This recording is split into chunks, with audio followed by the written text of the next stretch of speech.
Well, well, well. Look at this. It's the middle of the day. I normally don't record during the day, but I just had to talk about this. There's no way to go into this, gently or anything. I don't think. So, are movie websites failing? Or not failing, but falling down, going downhill? Because I was just watching the Red Letter Media Half in the Bag on the Backrooms movie, and multiple times they showed clips of people trying to interview Kane Parsons, and the interviewers, oh my god, they just ask the most obnoxious, obnoxious questions, very memeable questions, oh, there's a portal to the back rooms, would you go through it, shit like that. And you can tell Kane Parsons is just not interested at all. And it's happening not only with Kane Parsons but also Barker, who is the director of Obsession. Him and the cast of Obsession seem to be getting asked these questions, even though I would argue they're being better sports about it. But still, it's is that what movie websites are now? Because I remember back in the day, used to go to Rotten Tomatoes, or I guess in the case of a lot of the Kane Parsons interviews, Collider, or oh god, IGN. Used to go to these places for reviews, just reviews, not interviews, not all this content. Used to go there specifically for what the critics have to say, and that's it. But now Rotten Tomatoes and all these different movie websites, are they all fucking scams? Are they all frauds? Because it just seems like they're all just, oh my god. Like, I was cringing my ass off. I couldn't. And while I will say I do think that, Red Letter Media, well, I really enjoy them. They did, obviously they edited a lot of those clips to make them look probably more awkward than they actually were. But at the end of the day, the interviewers still ask those fucking questions, especially that Collider one. That one fucking killed me. That one made me cringe my ass off so fucking much that I was just I almost couldn't watch it. I almost had to skip through it because that was torture. That was torture to watch. And the fact that that interviewer said that stuff, actually, it was you're going to be asked these questions, right? Oh, cool. It sounds like someone's on their fucking high horse. And to me, I'm this is this what movie websites are now? Are they just trying to entertain the masses and trying to get their foot constantly getting trying to get their foot into the Hollywood system? Is that what this is now? Because if it is, that's I don't even know. I don't even think words can describe, because you got these movies. But I'm mainly Obsession and Backrooms. You got both these movies that are these. While Obsession is a comedy, it's still raises questions on toxic masculinity, on the incel subculture, and wish fulfillment. And then you have the Backrooms, which is all about basically the horrors of nostalgia, but coming from three different angles. You know, you got the architect angle, the therapist angle, and then the scientific angle. Coming, looking at the, just the nature of nostalgia and how degrading it is. And it's like, so you got these movies that on a deeper level are very, I would argue philosophical, very, very complex. And then you got these interviewers being like, "Oh, it is a portal to the back rooms. Would you go in it?" It's like, oh my god, and you can tell, like, yes, yes, like I said, Red Letter Media definitely, altered that clip, but you can tell the just the level of how, like, you can, like, the disrespect you can see in, like, Kane Parsons' face, in the faces of all the main co-actors. Like, you can tell just the levels of disrespect when it came to that fucking question. And it was like, and Kane Parsons, well, yes, again, I don't even know if he said this because I didn't watch the interview. And Kane Parsons tried to steer the interview in a direction that's more about, like, the process of the filmmaking and the art. But the interviewer was not having it. He was like, "No, you have to answer these questions." And it was so fucking bad that I was just like, oh my god. Like, what a nightmare. What an absolute nightmare that must have been, to just be there in a room with that dork. Like, what a fucking nightmare. And I just can't, I can't help but think this about every interview. And not only that, but, like, the way these movie websites cater specifically to fans, it's not good. It's very cringe. It's very bad. It is not good because now not every fan is like this. There are some fans who, and this is what I say. I don't even know if I would qualify these people as fans, but there are some fans who, probably watch a movie like Backrooms and is like, "Hey, that was cool. That had very complex themes of this and that." Somebody who actually used their brain during the movie and was thinking for themselves instead of just listening to the masses. But then you got fans who listen to the masses and are like, "I'm gonna go see The Mandalorian and Grogu instead because that movie appeals more to my fan brain," or whatever, or as I call it, smooth brain, but whatever. And I think fans do.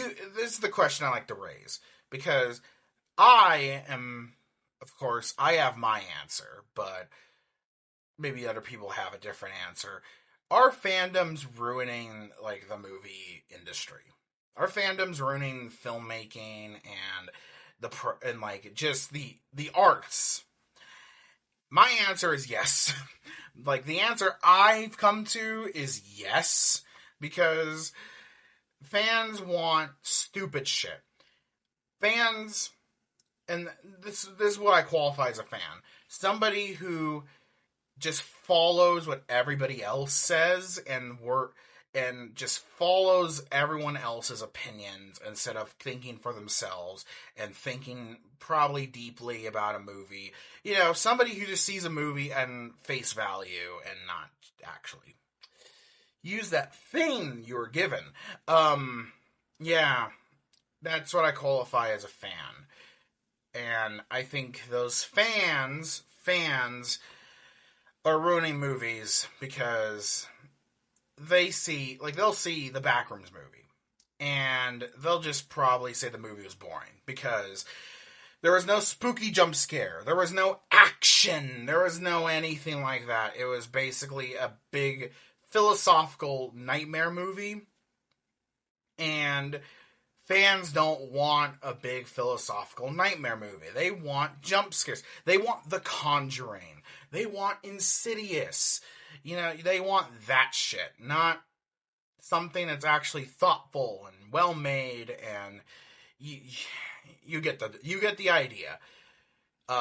They want to be pleased, and not only do they want to be pleased so badly, they want to be valued, or they want to be seen, they want to be heard, and to the point where they will complain, bitch, and moan so much that they will actually start making petitions to cancel a movie and boycott a movie because something was not in their favor, like something they didn't like. And to me, I'm like, did you make the movie? No. Were you a part of the writing process? No. No, you were not. You're a fan. You're an audience member. See, here's the thing, and I'm going to say this, and, I just think, to me personally, when it comes to, like, enjoying movies, there are levels, right? There are levels. There's obviously people who just watch movies. There's people who watch movies and then review them. But most people, I would say most sane people, know to stay in their lane. Right? A lot of fans don't know how to stay in their fucking lane. So therefore, they think they have control over this project, over the Backrooms movie, over the Mandalorian Grogu. They think they have more control than they probably should. And it's very annoying. It's very shitty, in fact. Like, it's ruining, I would say it's ruining movies. And not only is it ruining movies, it's obviously ruining, like, people's outlook of, like, fandoms and fans in general. Because it's not a good look. It's just not a good look. But people accept it. People accept it as if that's just what you're supposed to do. And I'm like, what? I'm just thinking, like, what? That's no. You're a fan. You're an audience member. You're supposed to sit there. You're supposed to watch the movie, and enjoy it or not. Like, that doesn't matter. You're supposed to sit there and watch the damn movie. Or you don't. I don't know. I guess it depends on the movie you're seeing, if you want to see it or not. But still, you're not, like, who gives a fuck? Who gives a shit about if, like, they got the continuity error. There's a continuity error in the Mandalorian Grogu. Oh, there's a continuity error in the new Avengers movie. I'm gonna boycott this movie, and I'm gonna say my piece so that everybody follows me. Like, what kind of herd mentality is that? Well, I mean, come on. And I think that's what's hurting not only movies, but also these movie websites. I think these movie websites and critic websites are being influenced by that. And they're trying to cater to that demographic. And I think it's a very bad look. Because, to me, I think the demographic, I'm going to be honest. I'm just going to be honest. And I get it if this sounds biased or pretentious. I think the demographic these movie websites should be catering to is the cinephile demographic. That's the demographic. The demographic of people who like filmmaking and enjoy the art of it and the process of it. That's who should be getting, kind of like what Letterboxd is doing. Like, do that. That's what these critic websites should be, like, catering towards. Not fans. And if a fan is, I would say, if somebody considers himself a fan of, like, a giant franchise or whatever, or they're a part of a certain fandom, and they're also like a cinephile, or they're also, use Letterboxd or whatever. Like, I'm not talking about you. Like, I'm not talking about you. You're fine. I'm talking about the people who just go on Twitter. Just specifically go on Twitter to rant and rave like a lunatic about the Mandalorian and Grogu, about things like that. And then, but what they get mad at is the most inane, inept bullshit that anybody can get mad at a fucking movie for. And to me, I'm just like, what are we doing? What are we doing? And again, it just seems like that's the demographic that Collider, Rotten Tomatoes, IGN, it seems like that's the demographic these websites are trying to cater towards instead of catering towards people who enjoy the arts. I guess IGN is a little different just because they focus on both movies and like video games and stuff, but still, even when it comes to stuff like that, like they still cater towards the wrong demographic, not towards the demographic who enjoys like the game, like video games as an art form, or video games as like a form of entertainment. I don't know. They cater towards, oh well, this video game is getting a lot of like fans and a lot of good word of mouth because of fans on Twitter. So therefore, we're gonna hype this game up a lot, and we're gonna keep talking about this game because that's what's because this game is getting popular and people are anticipating it. Like, it's stuff like that, and to me, it's like, I hate it. I fucking hate it. I think it's a disservice. It's disingenuous, and to me, I'm like, you're pretending to be something else. And it's just it's disheartening. It's very disheartening. And I'm like, wow, we're just never gonna learn, I guess. We're just gonna keep going. We're gonna keep going in this direction, and we're never gonna learn. We're not gonna learn. We're not gonna try to better the entertainment industry or the filmmaking industry. We're just gonna try to keep it the same, and instead fans are gonna rule everything, and everything's gonna be catered towards fans. And I guess that's just the new world. And I fucking hate it.